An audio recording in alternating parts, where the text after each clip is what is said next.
Shalom, dans Parashat Dvarim, c'est marqué Ela Devarim Asher Diber Moshe El Kol Bene Israël.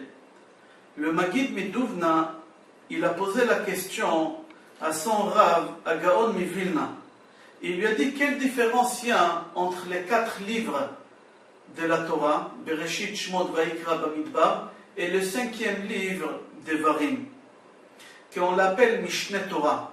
À Gaon Mivilna, il a répondu à Maggid en lui disant que les 4 livres, Bereshit, Shmot, Vaikra, Bamidbar, c'est Akadosh Baruch Hu qui a parlé de la gorge de Moshe Rabbeinu.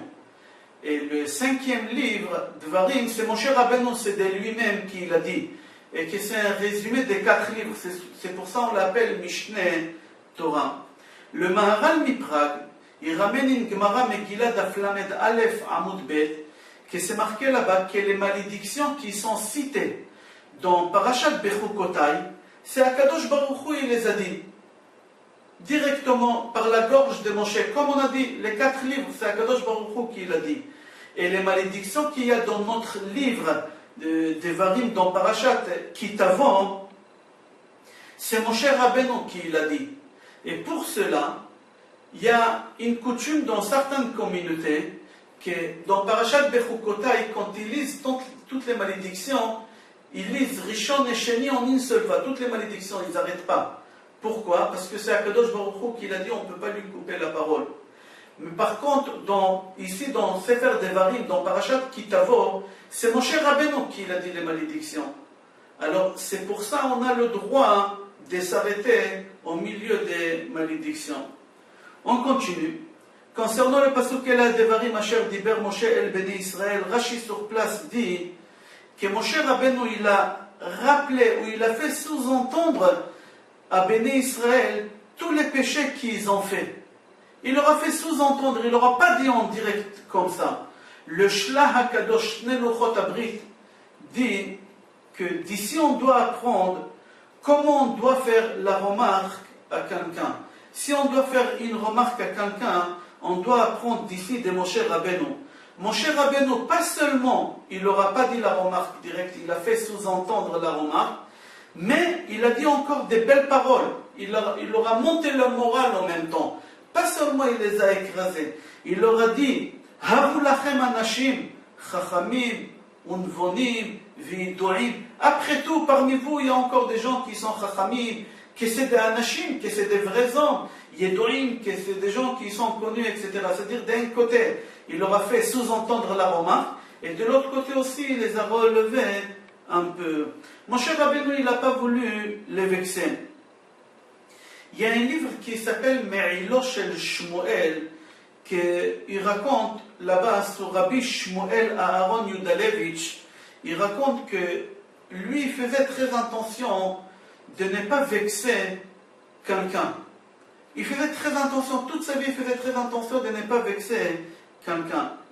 Le Rav de la ville, de cette ville, il est mort. Et c'était veille de Kippour, ils ont demandé à Rav Shmuel, à Aaron Yudalevitch, de dire quelques paroles avant qu'on y dresse une occasion, avant de commencer Kippour, remonter un peu la communauté dans la spiritualité qui se renforce, etc. C'était une belle occasion. Mais lui, il a refusé. Il aurait bien voulu parler aussi, il savait que c'était important. Mais il a refusé, ils ont insisté, il n'a pas voulu. Après la prière, à la fin, il y a quelques personnes qui sont très proches, ils lui ont posé la question « Pourquoi tu n'as pas voulu parler ?» C'était un moment très important. Il leur a dit pour la simple raison. Les côtés où il y a les femmes dans la Hazara, il y a la femme de notre Rav qui est décédée. Que lui, il avait l'habitude de parler juste avant qu'on nidrait. Cette femme, quand elle va m'entendre parler moi, ça va lui rappeler son mari, elle va faire couler une larme. Je n'ai pas envie de faire une chose pareille. Je ne veux pas faire une chose pareille. Moshe Rabbeinu, il a refusé à Akadosh Baruch Hu de faire sortir les Béné Israël d'Égypte. Au moment qu'Akadosh Baruch Hu s'est dévoilé à lui, il lui a dit va faire sortir les Béné Israël d'Égypte, il n'a pas voulu. Pourquoi? Il a eu peur que son grand frère va se vexer. C'est mon frère aîné, c'est à lui de faire sortir les Béné Israël d'Égypte. Pourquoi moi? Mon frère il va se vexer. C'est-à-dire que Moshe Rabbeinu il a dit c'est pas que je préfère que Béné Israël vont rester encore en Égypte comme esclaves, mais que mon frère ne se vexe pas. Mais il a dit, pour moi, c'est plus important de faire en sorte que mon frère ne va pas se vexer. Pour lui, c'était très important. Moshe Rabbeinu, il savait que le but de la sortie d'Égypte, c'était quoi? C'était recevoir la Torah. Il a dit, certes, on va recevoir la Torah, mais il y a quelqu'un qui va pleurer à côté. Il y a quelqu'un qui aura quelque chose dans son cœur. Et je ne veux pas ça. Qui? Mon frère Aaron. Moshe Rabbeinu, il n'a pas voulu. On raconte sur Rav Aryeh Levin, on l'appelait Atzadik Yerushalmi, le grand Rav de Yerushalayim. Rav Aryeh Levin, on raconte sur lui qu'une fois, on l'a demandé, on l'a convoqué de venir au tribunal. Pourquoi? Parce qu'il a signé une reconnaissance des dettes, et cette reconnaissance des dettes, il n'a pas payé. Alors le tribunal, ils l'ont convoqué, qui vient payer, qu'est-ce qu'il y a à payer? Rav Aryeh Levin, il s'est dit, moi jamais j'ai signé une reconnaissance des dettes, je ne sais même pas c'est quoi une reconnaissance des dettes, mais je vais aller. Il arrive au tribunal, et on lui montre une reconnaissance des dettes avec sa signature, mais dès qu'il a vu cette signature, il a su que la signature, elle a été falsifiée, c'est pas lui qui l'a signée. Il a regardé autour, il a tout de suite repéré un juif qui avait la tête un peu baissée, et il a compris que ce juif-là, c'est lui qui l'a falsifié sa signature. Rav Aryeh Levin, il n'a pas voulu faire du mal à cette personne.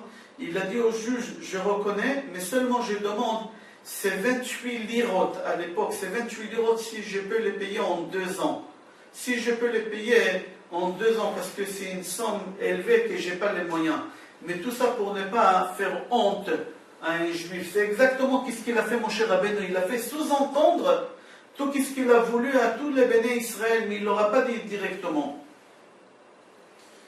Il aura fait sous-entendre. Il y a les commentateurs qui posent la question. Certes, c'est vrai, ici, mon cher Rabbeinu, il a fait sous-entendre tout ce qu'il a voulu. Mais continuons un peu plus loin, quelques psukim plus loin. Là, mon cher Rabbeinu, il n'a pas pris des gants. Mon cher Rabbeinu, il leur a dit les choses en face, sans prendre des gants. Il leur a parlé dans Parashat Akev, il leur a parlé des Chet HaEgel. Dans notre parasha, il leur a parlé des Meraglim. Comment c'est possible? Le Siftei Chachamim répond que, en vrai, mon cher Rabbeinu, il n'a pas voulu commencer en disant des remarques. Il a dit, je commence doucement, doucement et je vais fort. C'est comme ça qu'il a fait d'après Siftei Chachamim. Dans Sefer Imre Elimelech, il donne une autre réponse. Il dit, au moment que Béné Israël, ils ont entendu, en sous-entendu de mon cher Rabbeinu, tout ce qu'il leur a voulu dire, tout de suite ils ont fait tchouba. Ils ont compris les sous-entendus, ils ont fait tchouba. C'est marqué dans la Torah, quand quelqu'un il fait tchouba, toutes les mauvaises choses qu'il a fait, ça se transforme en crédit, pas en débit, en crédit. Alors mon cher Rabbeinu, qu'est-ce qu'il a fait? Plus loin dans la Torah, il a rappelé en détail tout. Pourquoi? Parce que lui, il a rappelé ça comme crédit, pas comme un minus, on dit en hébreu ici.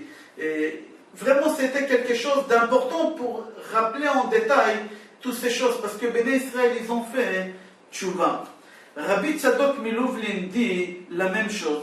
On a vu chez qui? Chez Rish Lakish. Rish Lakish, c'est quoi? C'était un grand tana, un grand tzaddik qui pouvait ressusciter un mort. Mais qu'est-ce qui veut dire le mot Rish Lakish? C'est quoi son nom? Rish, c'est la tête. Lakish, des brigands. Un grand tzaddik qu'on appelle la tête des brigands, oui. Lui, il a fait tchouva. Il a fait tchouva, c'est-à-dire tous ses péchés, ils se transforment en crédit. Alors on l'appelle tout le temps Rish Lakish pour rappeler tous les crédits qu'il a maintenant. Tous les crédits, au contraire, c'est quelque chose de positif pour lui. Et c'est pour ça, mon cher Rabbeinu, ici, plus loin, il aura, après qu'ils ont fait tchouva, il a dit tout en détail. Plus loin dans la paracha, on voit que mon cher Rabbeinu bénit les bénis Israël en leur disant Yosef alechem kachem elef pa'amim. Dans Perek Aleph, Pasuk Yud Aleph, mon cher Rabbeinu bénit Israël en leur disant qu'Akadosh Baruch Hu, il va vous rajouter encore 1000 fois. Rachid dit que les bénis Israël, ils lui ont posé la question, ils lui ont dit pourquoi tu donnes un chiffre? À partir du moment que tu donnes un chiffre, tu bloques. C'est possible que Dieu veut nous bénir 1500 fois, 2000 fois, 10 000 fois. Pourquoi tu dis que 1000 fois? ça a dérangé les bénis Israël que Moshe Rabbeinu, il leur a donné un chiffre. Moshe Rabbeinu, il leur a répondu. Il leur a dit, Zou Micheli, les 1000 fois, c'est de chez moi. C'est pas de Akadosh Baruch Hu. Qu'est-ce que ça veut dire ça de chez moi? Dans le Harizal, dans Sefer l'Écouté Torah de Harizal, c'est marqué là-bas que Moshe Rabbeinu sa neshama, elle vient de Olam Abriya, du monde des créations. Et là-bas, dans le monde des créations, on domine, d'accord, le nom d'Akadosh Baruch Hu, El Shaddai.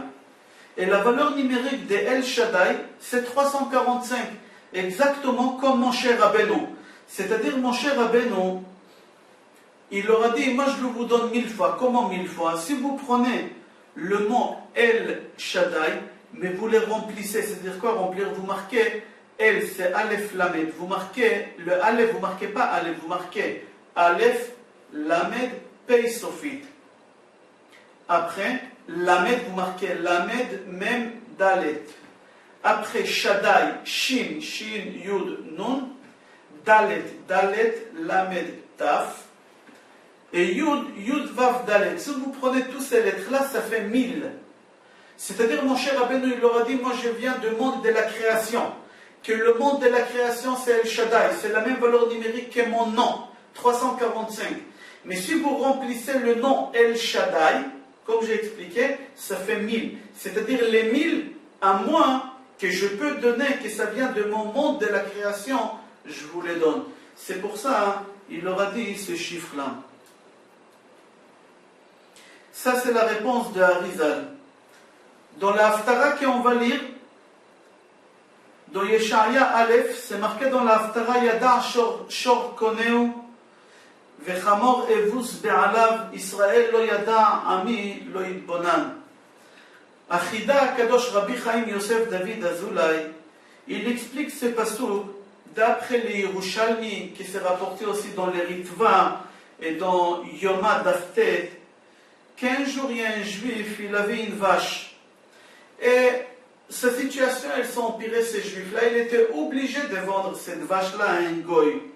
Au moment que le goy il a pris cette vache pour la faire travailler, elle se levait tous les jours pour aller travailler. Mais le jour que ça arrivait, le jour de Shabbat, cette vache, elle n'a pas voulu. Elle n'a pas voulu se lever pour aller travailler. Et le goy, il la frappe, et il n'y a rien à faire. Elle ne veut pas bouger la vache. Qu'est-ce qu'il fait le goy? Il va voir le juif qui lui a vendu, le vendeur. Il lui dit, dis-moi, la vache que tu m'as donnée, elle ne veut plus travailler. Pendant 3 jours, elle a travaillé. Là, elle n'a pas travaillé. Le juif, tout de suite, il a compris parce que c'était Shabbat. Le juif, il est parti chez cette vache-là. Il lui a dit dans l'oreille, jusqu'à maintenant, tu étais dans ma propriété. Tu m'appartenais à moi. Je suis juif. Maintenant, à cause de la situation, j'étais obligé de te vendre et je t'ai vendu à un goy. Et maintenant, tu es obligé de travailler, va travailler. Et tout de suite, la vache, elle s'est levée, elle est partie travailler pour ce goy-là. Le goy, quand il a vu ça, ça lui a fait toucher quelque chose, ça lui a fait vibrer quelque chose dans le cœur. Et tout de suite, il s'est converti, et il est devenu juif. Et on l'a appelé Torta. Torta, c'est-à-dire quoi?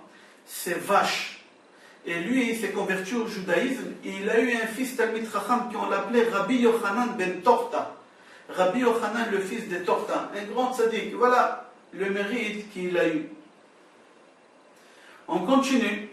Chazal, ils ont dit dans Yalkut Shimoni, dans Mlachim Resh Yud Dalet, concernant le veau qu'Eliyahu Hanavi, il a donné au prophète Nevia Baal. Le veau, il n'a pas voulu aller chez Nevia Baal. Je fais un petit rappel. Eliyahu Hanavi s'est sauvé. Il a eu peur qu'Isabelle le tue. En fin de compte, ils l'ont retrouvé dans la grotte. Au moment qu'ils l'ont trouvé dans la grotte, ils lui ont dit, pourquoi tu as fait ça? Il leur a dit, c'est simple, parce que mon Dieu, il est vrai. Venez, on va essayer. Votre Dieu est mon Dieu. Ramenez 4 prophètes de chez vous, 4 prêtres de chez vous. Et pardon, pas 4, 400 prêtres de chez vous. Moi seul, et on va voir qu'est-ce qu'ils ont fait.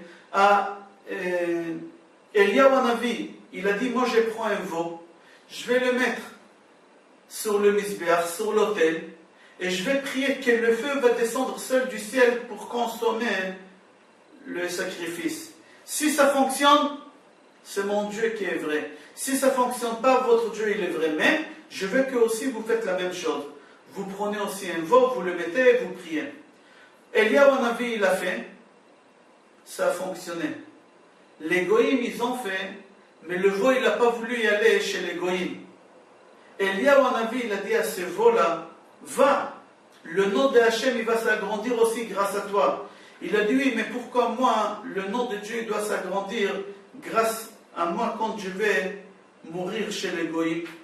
Moi je veux que mon nom soit agrandi en mourant sur le temple à toi, pas chez les goïms. Et Eliyahu Hanavi lui a dit que tu auras un salaire comme l'autre. Et là il a accepté de partir. C'est-à-dire quoi? Que même les animaux savent qui c'est leur maître. Les animaux savent qui c'est leur créateur.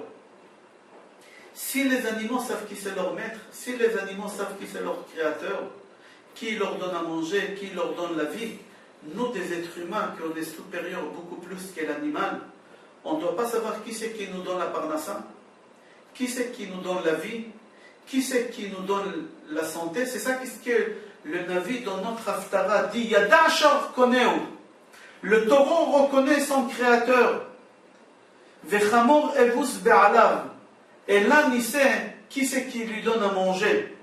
Israël, le peuple d'Israël, lo yada, ami, lo idbonan. Il a reproché aux bénis Israël qu'ils font tout pour aller voir une parnassa, mais la Torah, il oublie. Mais qui te donne la parnassa? Qui te donne à manger? Qui te donne la santé? Un taureau, un âne, il sait. Un animal, il sait. Et toi, tu ne sais pas.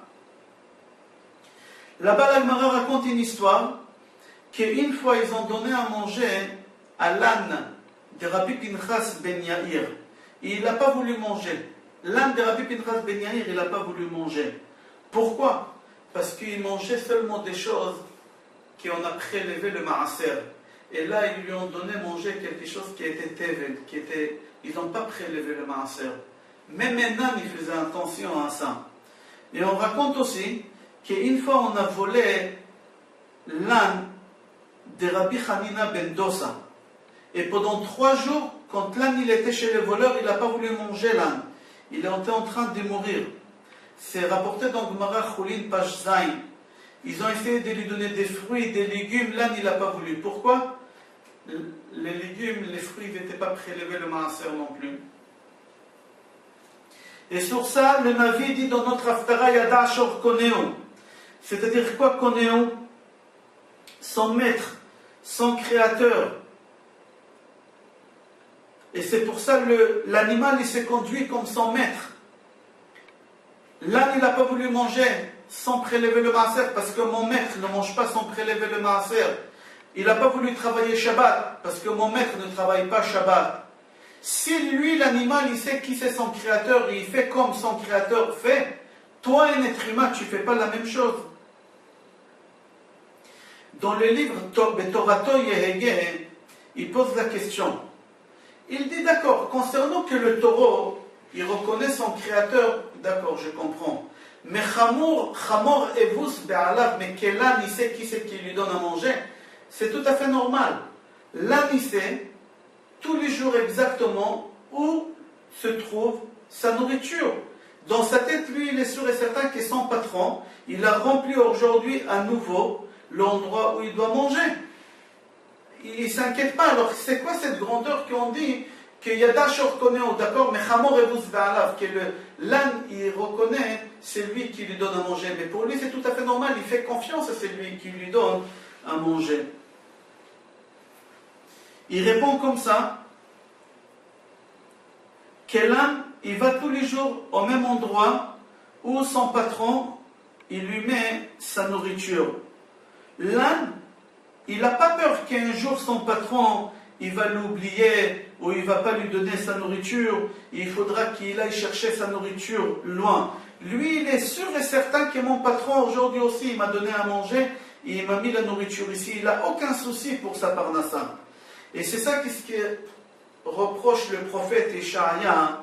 Il dit Israël lo yada ami lo idbonan.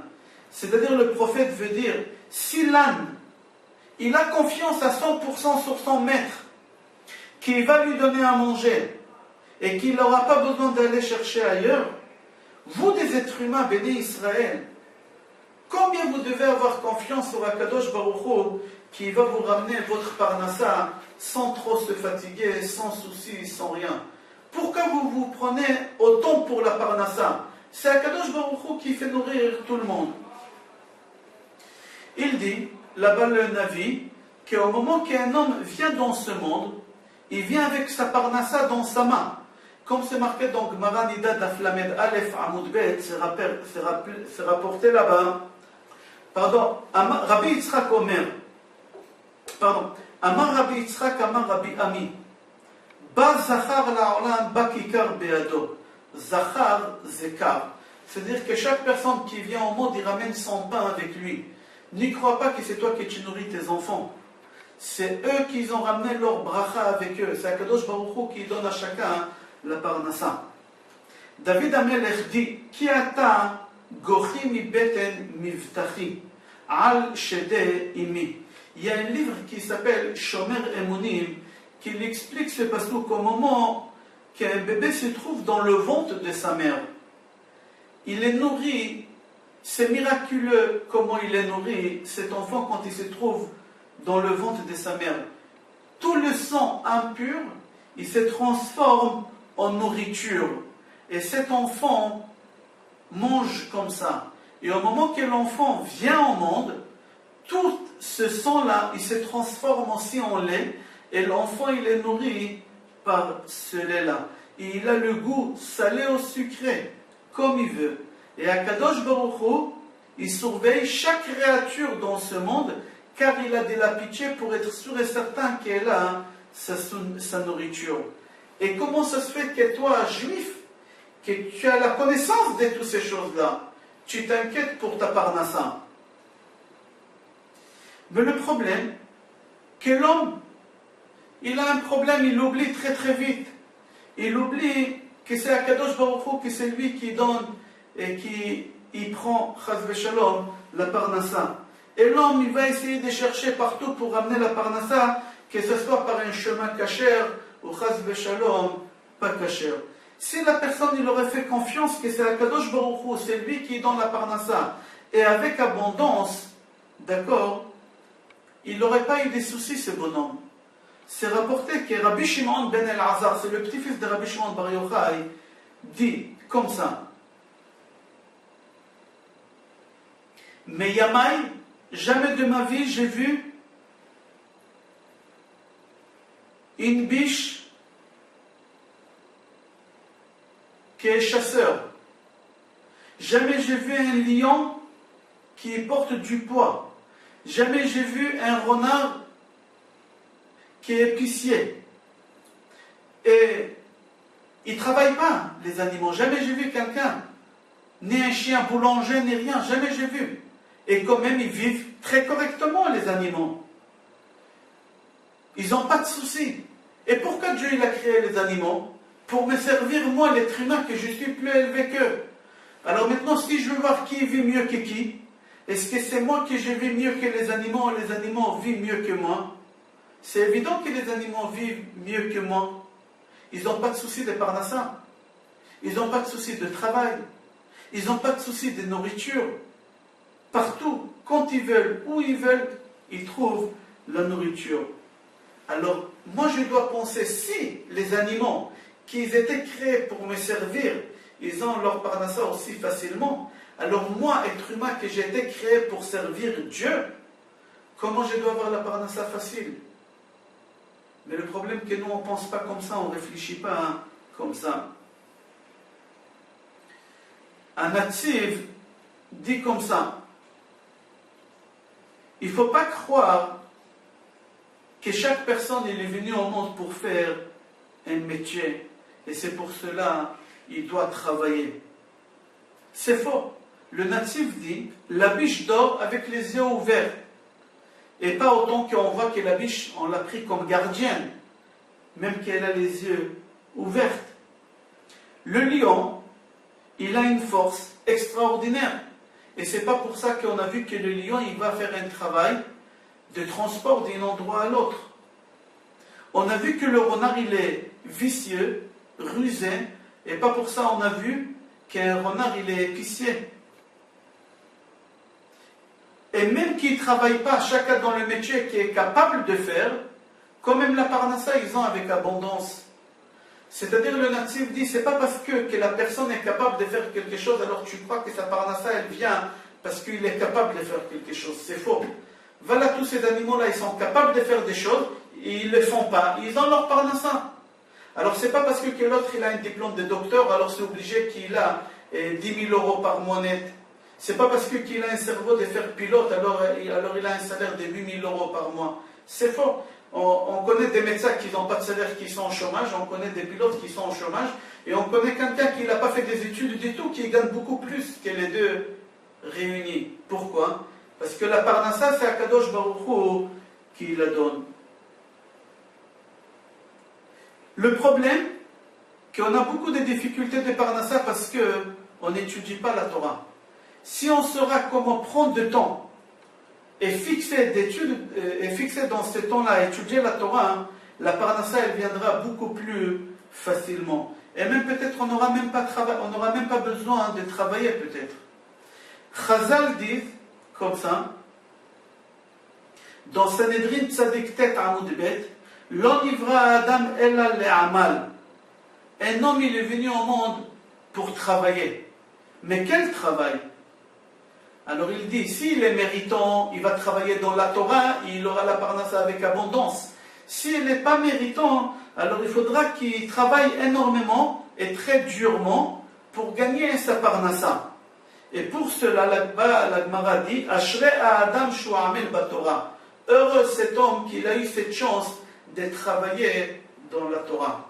C'est comme ça que dans notre Haftara, que le Navi nous dit, Yada shor koneu, vechamor evus be'alal. Israël lo yada, ami lo itbonan. Itbonan, c'est regarder, fixer, réfléchir. Nous les Juifs, on ne réfléchit pas. On ne réfléchit pas qui nous donne la parnassa. On croit tous, c'est grâce à moi, grâce à ma force, grâce à mon intelligence, grâce à mon savoir-faire, j'ai arrivé. C'est faux et archi faux. La preuve, le chien, il arrive aussi. Le renard, il arrive aussi. Les animaux qui sont moins que toi, ils arrivent aussi. Alors, d'ici, tu dois apprendre que tu dois faire confiance à Kadosh Baruch Hu, que la parnassa, c'est lui qui la donne et personne d'autre. Je vous souhaite Shabbat Shalom, Bracha Ve'atzlacha et Kol Tov.